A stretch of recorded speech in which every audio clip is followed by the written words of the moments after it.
भैया सीधा हो जाएगा तो करेगा हेलो भैया भैया लोग भैया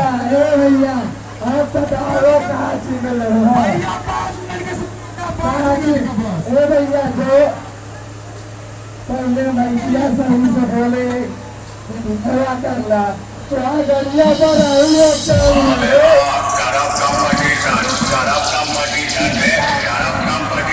तोहरे बाप के छाती पर चढ़ के करब है